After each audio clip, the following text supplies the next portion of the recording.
Ngayong patuloy ang pagtaas ng bilang ng mga nagkakasakit, hindi lamang sa mga matatanda kundi maging sa mga bata pa.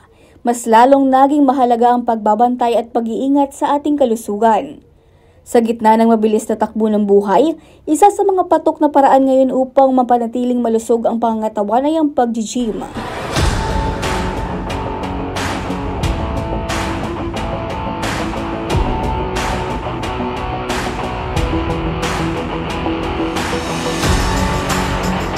Mula sa mga estudyante hanggang sa mga empleyado, binibigyan nila ng oras ang pag-ehersisyo hindi lamang para pumayata, kundi para manatiling malusog, malakas at stress-free. Everyone is eager to burn some fat, lalo na sa bagong bukas na gym na ito sa Barangay Triangulo, Naga City, ang Lift Gym.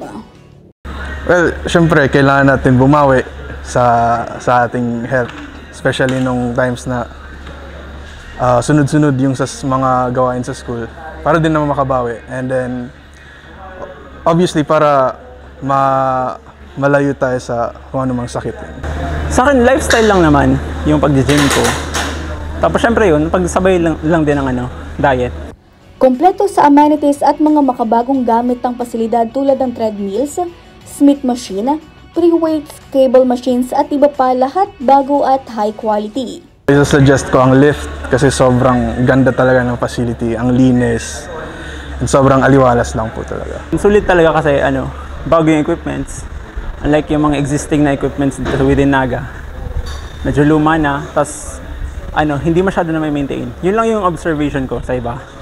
Hopefully ma-maintain yung ganito. Ayon sa fitness coach na si Bob Montemayor, hindi kailangang maging atleta para magsimulang mag-ehersisyo. Kahit 30 minutos lang sa isang araw, malaking tulong na umano sa katawan. Lalo na ngayong uso ang sedentary lifestyle, dapat umanong maglaan ng oras para sa physical activity. Akin po, para po sa ng isang tao, sa health talaga. Kasi like po ngayon, ang mga kinakain natin, marami ng mga ano-anong mga nilalagay. Kaya kung nag-gym ka, at least nawawala yung mga toxic sa katawan mo na nadadala sa kinakain mo. At nagaganda yung katawan mo, na ka sa health mo, nagiging conscious ka. Ayon sa gym owner na si JP Castañares, gusto nilang maging accessible ang fitness para sa lahat, estudyante, empleyado, kahit sino. Kaya ginawa nilang affordable pero quality ang serbisyo. Ini-encourage ko po yung lahat na mag-gym sa lift. And ini-encourage ko sila na ayusin yung lifestyle nila. And yung gym namin is willing to help them. Iga-guide namin sila, bibigyan namin sila ng structure, and sasamahan namin sila sa fitness journey nila. Sa panahon ngayon, hindi na luho ang pag-aalaga sa katawan. Ito ay isang pangunahing pangangailangan. At kung may simpleng hakbang para makaiwas sa sakit, yan ang paggalaw, pag-ehersisyo at ang pagbibigay halaga sa sariling kalusugan. Regine Boy, CSN.